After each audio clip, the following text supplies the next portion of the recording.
I am currently working on master degree in piano performance. I am the second year of a graduate school here at Brigham University.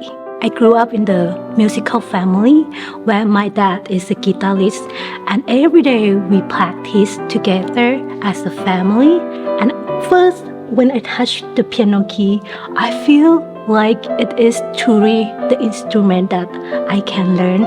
I have a dream that one day I would take music as my career. If I am on the Titanic ship and that was the last time I would play on the piano, I would also choose Near My God Today. I first hear about Piano Marvel when I get here at Brigham University as a graduate assistant, and that we use Piano Marvel as a tool to help students learn.